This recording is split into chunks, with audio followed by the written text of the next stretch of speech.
Deus me inquietou e quero falar e continuar a respeito do assunto que falamos domingo passado. Então, você abriu aí no Salmo 27. Preparei tudo, os slides, mas Deus sabe todas as coisas, não é? E Ele quer falar assim conosco nessa noite de maneira poderosa. Verso 4, vamos ler todos juntos, verso 4.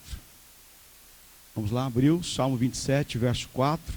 No 3, então, você levanta a sua voz bem alto e leia aí o texto que você tem na sua Bíblia.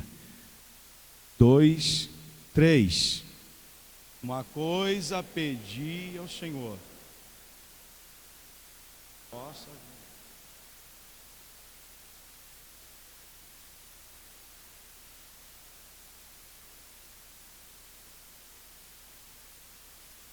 Olha, quase ficou bonito.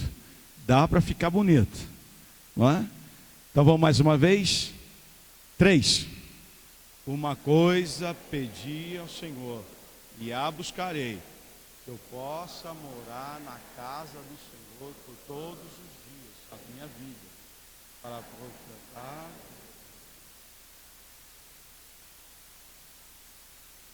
Amém, meu irmão?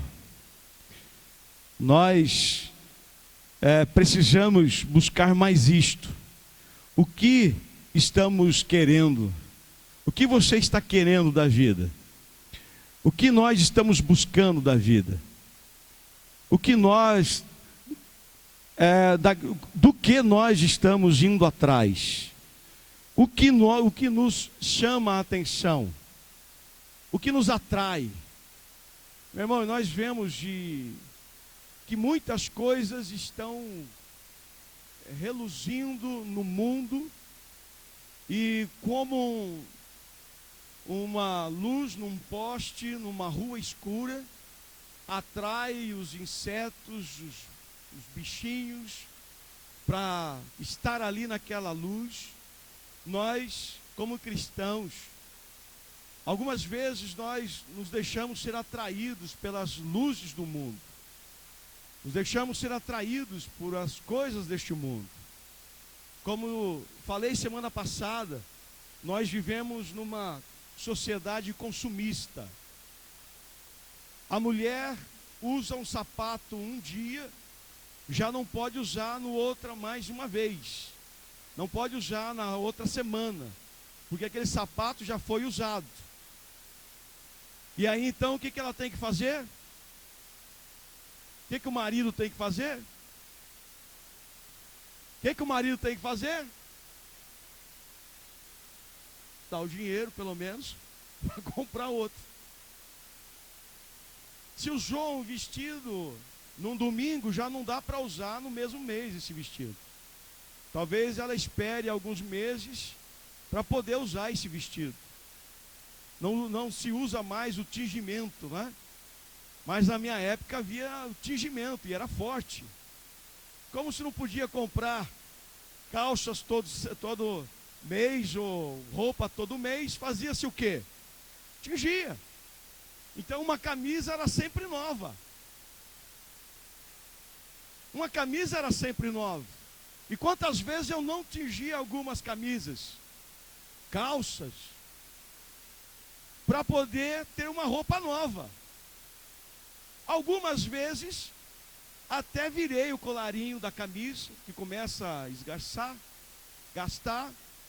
Não é que eu sou assim, que não tinha. E aí então tinha que, lá no costureiro, a minha mãe costurava às vezes, e virava ao contrário a camisa, tingia a camisa, e eu ia para a igreja de gatão, camisa nova, calça nova tingida.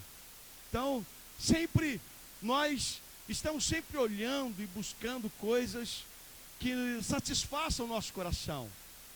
Nós buscamos em coisas materiais, coisas supérfluas, para satisfazer os nossos desejos, nossas ansiedades. E a palavra do Senhor diz que nós não devemos andar ansiosos. Mas o consumismo, as propagandas, né, a pregação de consumir é tão forte, é tão latente, é tão intensa, que nós somos induzidos a estas coisas. E nós vamos nos envolvendo, vamos nos enrolando, vamos nos comprometendo com tantas coisas deste mundo, e deixamos aquilo que é importante. Também nós somos envolvidos pelas atividades que temos.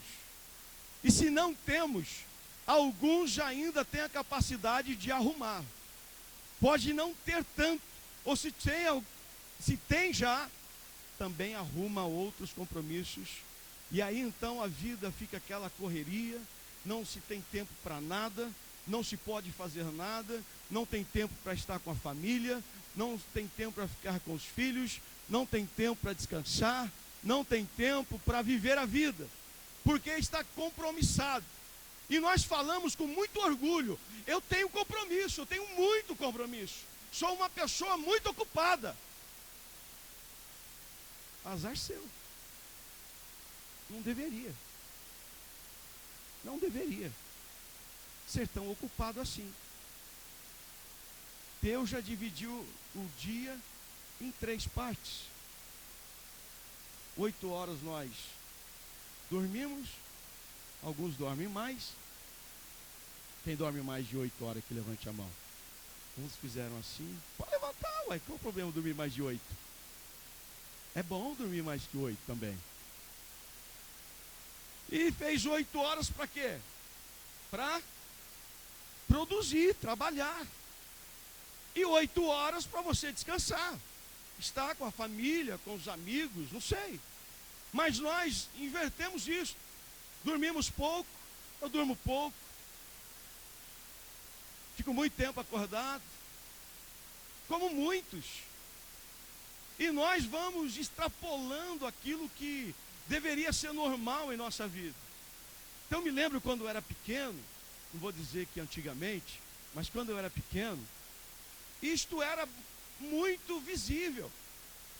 8 horas de trabalho, 8 horas de sono para dormir, e 8 horas chegava em casa, 6 horas, 4 horas da tarde, 6 horas da tarde, tinha até meia-noite para estar com as pessoas, com a família. Mas nós não temos tempo para isso. Estamos à procura de muitas coisas. E tantas pessoas pedindo tantas coisas. E quantos acham que isto não é bom, ainda traz trabalho para casa. Não foi suficiente o tempo do trabalho que foi reservado para trabalhar. Isto não é suficiente, porque tem que dar... tem responsabilidades, tem que dar retorno, tem que produzir, tem que multiplicar, tem que crescer, tem que desenvolver, tem que ser melhor que o outro, e aí traz serviço para casa e ainda continua trabalhando. A esposa não tem como conversar, a esposa, os filhos não têm como conversar, não tem amigos, não tem companheiros, colegas, porque só pensa e busca coisas que são supérfluas para a vida. E ontem foi o dia da independência. Eu posso dizer, meu irmão, que nós precisamos de independência. Nós somos escravos de muitas coisas. Nós estamos sendo escravizados pelas coisas deste mundo. Estamos sendo escravizados pelo sistema deste mundo. E a palavra do Senhor diz que o sistema deste mundo jaz no maligno. Esse jaz está morto, dominado. É dele. E nós, irmãos, somos peregrinos, a Bíblia diz. E se somos peregrinos, nós vivemos neste mundo. Nós temos que viver. Somos carne, matéria, mas não pertencemos a ele. Ao quê? Ao sistema. Nós estamos no mundo, mas não pertencemos ao sistema. Você está me entendendo? Por isso, meu irmão, muitos cristãos são fracos, anêmicos.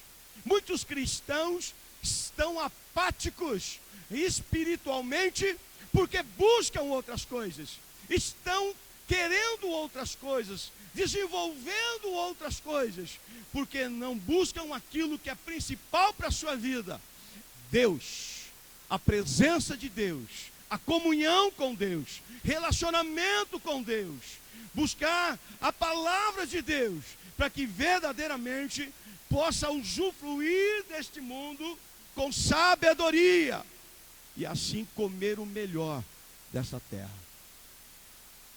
Você me entende? E o salmista, ele diz assim: uma coisa eu pedi ao Senhor,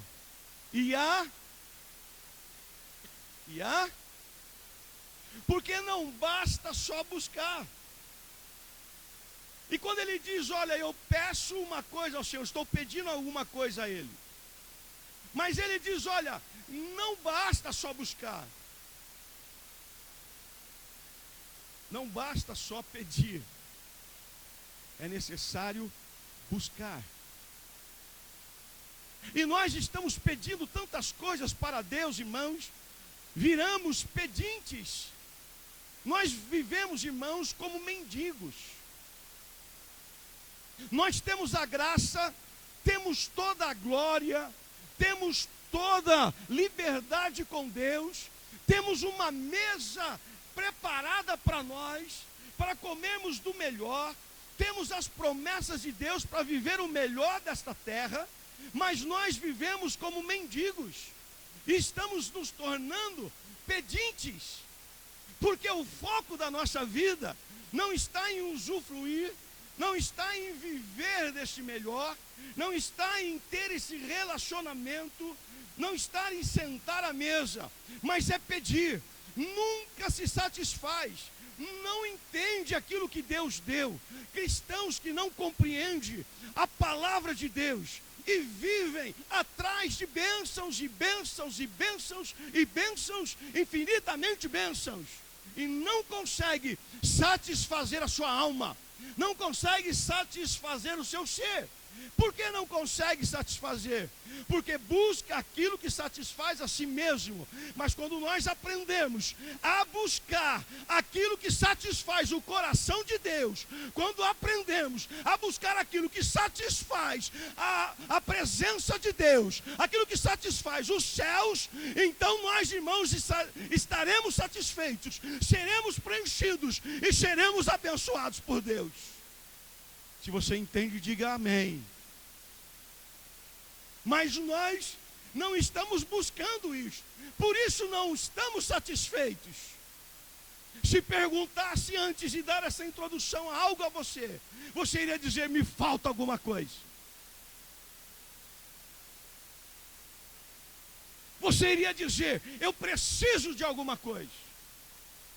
O que precisa o homem, senão da misericórdia e da graça e da presença de Deus? Do que nós precisamos, senão destas coisas? Isto revela que Cristo não satisfaz o nosso ser.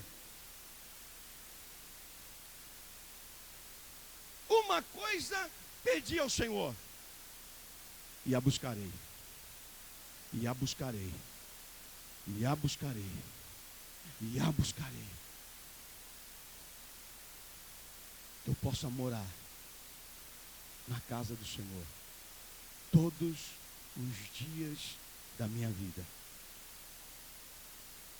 Meu irmão, não é morar aqui na igreja. Seria bom morar na igreja. E tantas pessoas e tantas comunidades se desenvolveram, tantas comunidades surgiram e se tornaram para buscar, para ter tanta comunhão, que se isolaram de todos, para se tornarem perfeitos, terem a presença de Deus mais que os outros. Não é isso que o salmista está dizendo. Ele fala sobre uma metáfora. Ele está dizendo: olha, ele tem lá, está do lado dele estava o templo, a arca do Senhor. Mas ele estava dizendo o seguinte: não é apenas de estar num lugar físico, mas estar aonde Deus está. Porque nós sabemos, irmãos, presta atenção aqui, presta atenção no que eu vou dizer, que Deus está em todos os lugares, que Deus se manifesta em todos os lugares.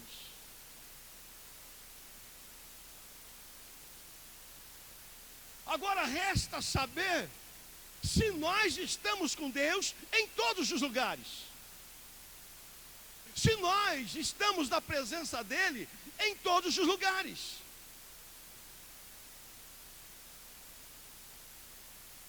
Eu quero morar na casa do Senhor todos os dias da minha vida.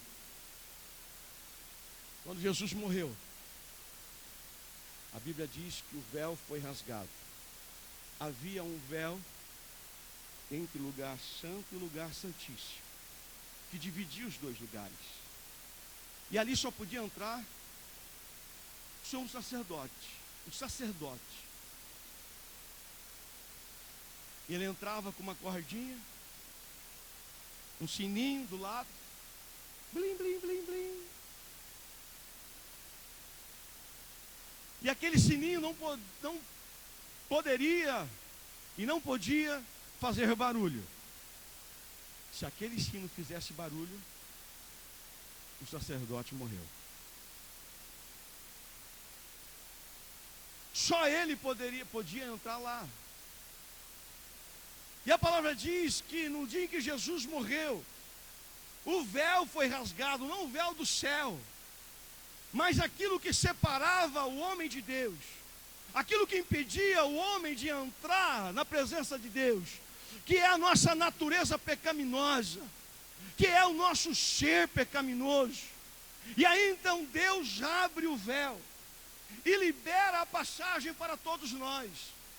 Mas irmãos, nós estamos como o povo de Deus, ali antes de entrar no deserto, ou ali no meio do deserto. Moisés convoca o povo, venha para a tenda, venha para perto da tenda. O povo diz, não Moisés, vai você Moisés, vai você e fala lá com Deus, e você depois diga o que Deus quer de nós. Agora todos nós podemos estar onde Deus está. Entrar no lugar santíssimo é estar no lugar onde Deus está.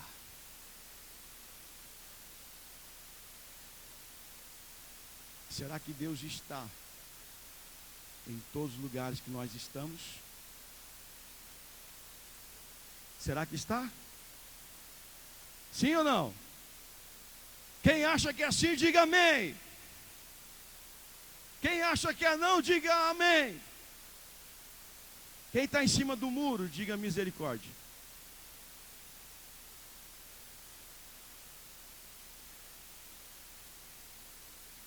Deus não vai estar em todos os lugares, mas Ele vê todos os lugares. Deus não vai entrar conosco em todos os lugares, mas Ele vai conhecer e saber que estamos em todos esses lugares.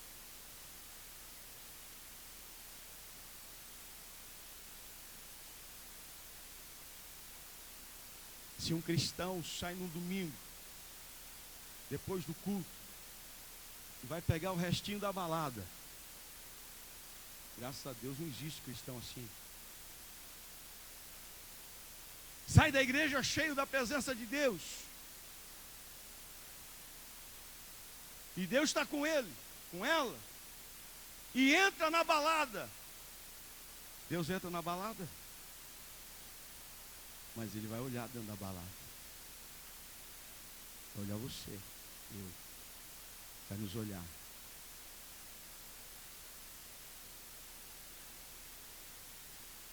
E a outra pergunta é,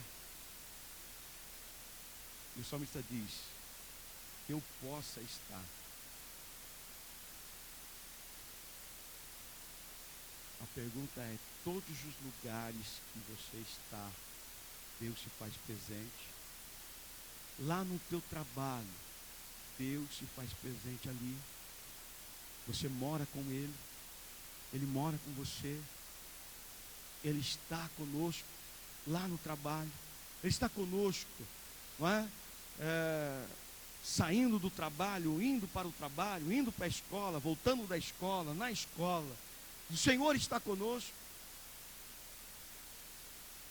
Uma coisa eu pedi ao Senhor: que eu possa morar na casa do Senhor todos os dias da minha vida. Nós precisamos, irmãos, ter esse desejo de buscar essa presença de Deus, de estar na presença de Deus continuamente. E aí ele diz, lá no verso 1, olha o que ele diz. Isso, meu irmão, é alguém com muita propriedade. Pode dizer isto, olha lá. O Senhor é a minha... O Senhor é o quê? A minha luz. Olha só.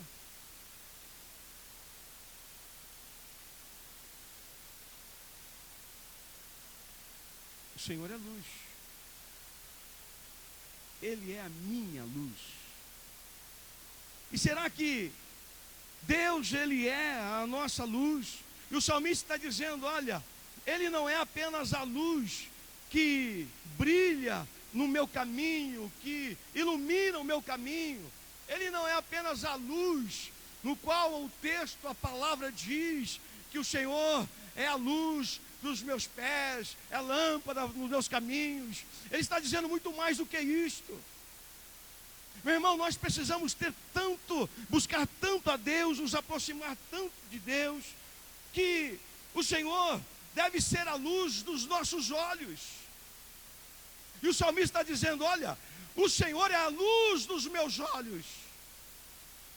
Aquilo que a carne vê e que atrai e que brilha, então o Senhor que está em minha vida e eu estou nele, brilha muito mais do que isto. E aquilo que brilhava se torna como uma vela, se torna tão distante da luz que Deus é na minha vida, que o Senhor é na minha vida, que aquilo que me atraía, que aquilo que chamava a atenção dos meus olhos, já não chama mais, porque o Senhor brilha mais do que todas as coisas na minha vida.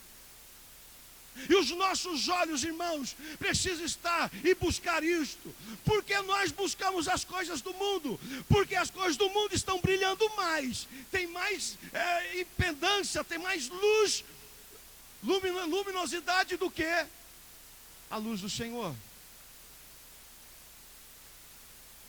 Mas o salmista diz, o Senhor é a minha luz.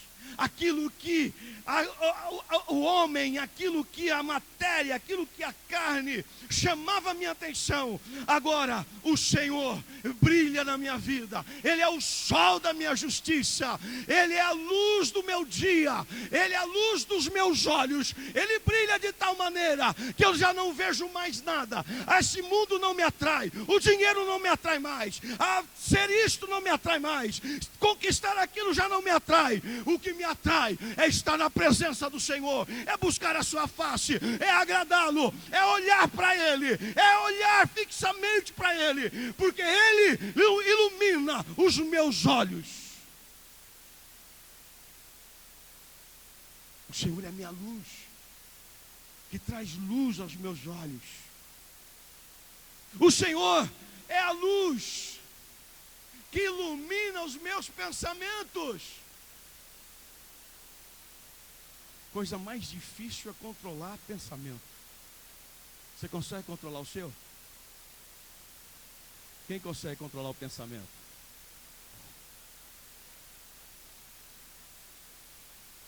Quando você vê, já foi, já pensou. Já pensou.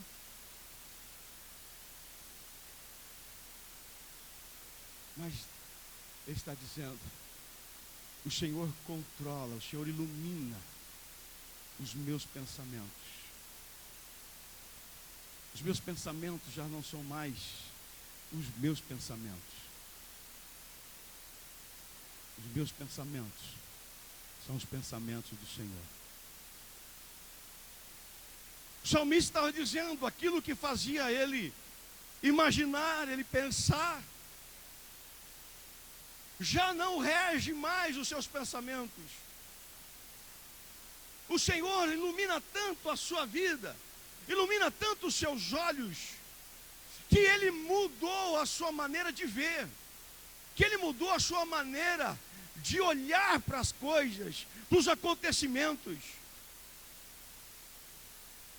Já não olha com cobiça, Ele não olha com orgulho, Ele não olha com desejos, Ele olha com os olhos do Senhor. Onde ele podia pesar a mão, Ele é misericordioso. Onde Ele podia matar, Ele perdoa. Onde Ele podia se vingar, Ele estende a mão. O pensamento é diferente. O Senhor é a minha luz. Quantas pessoas têm pensamentos obscuros? Quantas pessoas têm pensamentos de derrotistas, que são inferiores, que são incapazes, que são diferentes, que não podem. Pessoas que vivem angustiadas por causa dos seus pensamentos. Pensamentos que os escraviza, pensamentos que os enfraquece, pensamentos que os impede de viver o melhor de Deus nesta vida. Quantas vezes, meus irmãos, nós nos deparamos com coisas que nós não conseguimos mudar, está tão óbvia, está tão clara, está tão nítida, mas nós não conseguimos nos livrar daquilo, não porque não temos fé, não porque não confiamos, não porque nós não cremos, mas é porque o nosso pensamento ainda está cativo, está obscuro pelas coisas materiais, pelos traumas, pelas decepções, pelas angústias da vida, e não conseguimos viver e ver a luz do Senhor, a luz que perdoou, a luz que restaurou, a luz que curou a nossa vida. Nós não conseguimos ver isso e vivemos escravizados ainda pelas coisas dessa vida.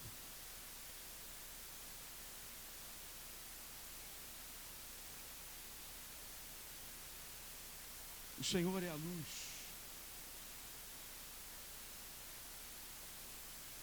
É a luz para os meus desejos.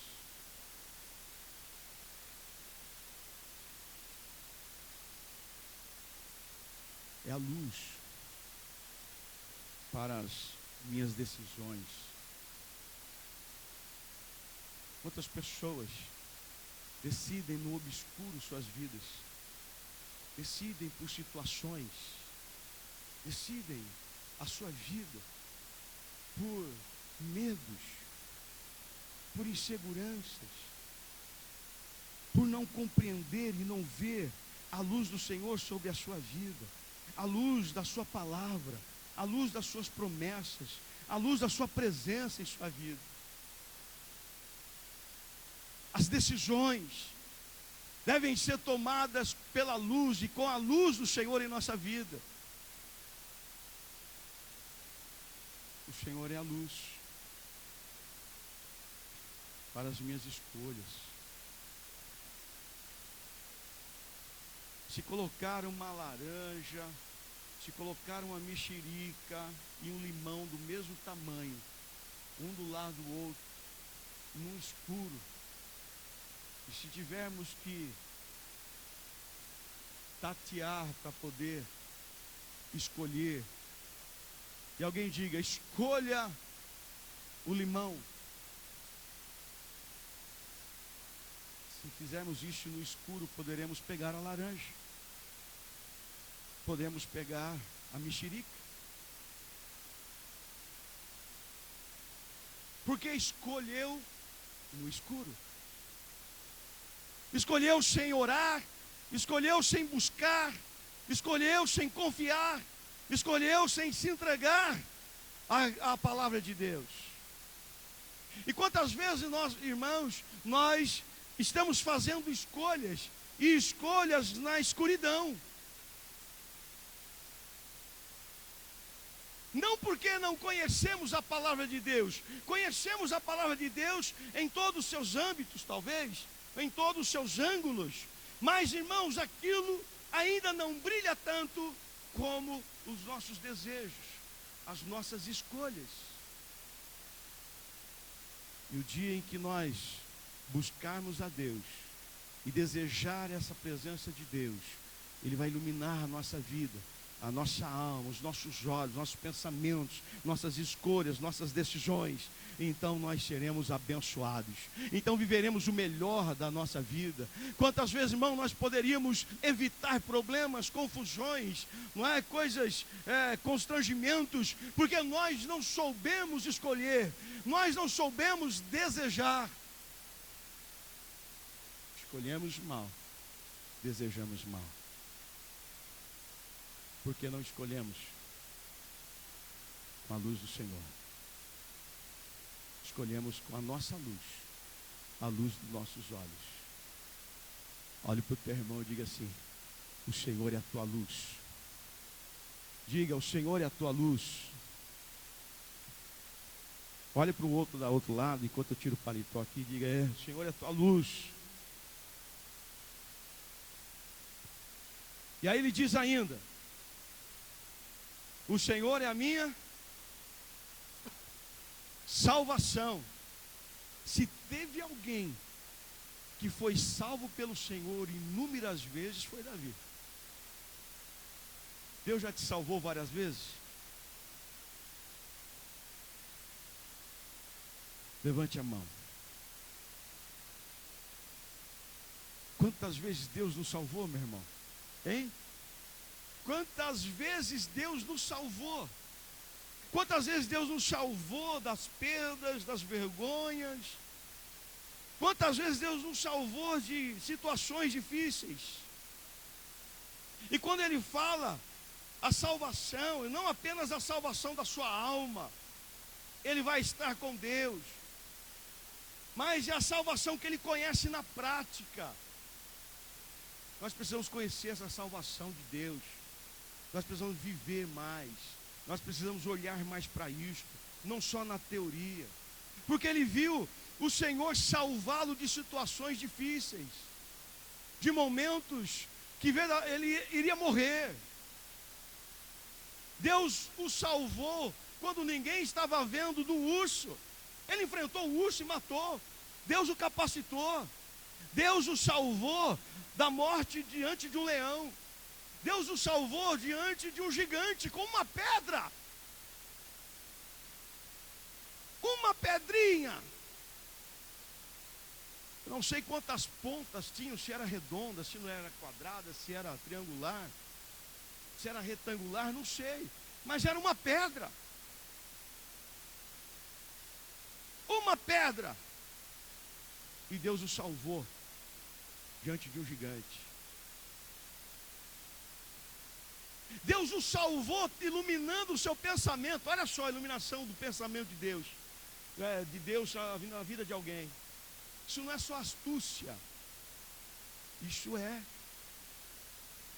sabedoria, iluminação de Deus. Davi se refugia e vai lá na terra dos filisteus. E aí encontram ele lá. E levam ele diante do rei dos filisteus.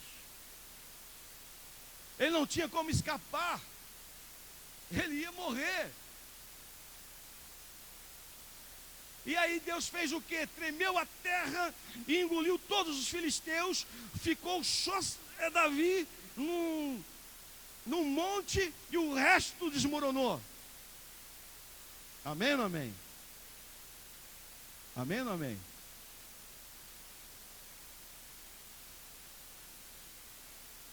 Não foi assim? Não foi? Então Davi fez uma oração. E Deus então fez tremer o templo, fez tremer as ruas, as casas, e tudo desmoronou. E Davi escapou entre esse terremoto. Amém ou não amém? Então Deus deu uma força tremenda a Davi. E Davi então, preso a 4, 5 homens, ele levanta seus braços musculosos e lhe jogam aqueles filisteus para trás e sai correndo a galope que ninguém consegue alcançá-lo. Amém? Não foi assim? Então Deus, ele salva Davi, iluminando o seu pensamento, dando sabedoria. E ele preso, e as pessoas chegando: olha, isso aqui é Davi, é o rei que tem incomodado nós, que matou o nosso gigante, é o rei que está nos confrontando. Davi percebe que ia morrer, e ele diz: Senhor, e aí Deus, o que eu faço? Ilumina. Você já fez isso, meu irmão? Deus me ilumina, ilumina meu pensamento. Como é que eu vou sair dessa? Deus me ilumina, o que eu vou responder? Deus me ilumina, qual é a saída? Você já fez isso ou não? Já fez? Eu faço muitas vezes. Ilumina, Senhor. E aí então a luz do Senhor. E Davi então diz: olha, eu vou fingir de louco, de doido varrido. E ele começou a babar e falar nada com nada. E olharam para ele, ele todo babado, sua roupa toda babada, ele descabelado. E ele falando nada com nada. E ele levaram diante do rei. O rei disse: o que é esse? Quem é este? É Davi, aquele que tem nos confrontado. O rei olhou para ele daquela maneira, daquele jeito, as suas vestimentas, descabelado, parecia era um doido ali. E o rei diz: não, não é Davi. Tira esse maluco da minha frente, leva ele para fora da cidade. Como é que vocês me trazem um maluco diante de mim? Eu tenho mais o que fazer. Olha só, meu irmão. Oh, quantas vezes, meu irmão, o inimigo vem e diz assim: agora você está acabado, agora não tem saída, agora você está morto. E aí Deus então se clama, diz: Senhor, ilumina meu pensamento, ilumina a minha vida e me salva. E aí então o Senhor traz ao teu pensamento, ilumina você, e você consegue sair, escapar daquela situação.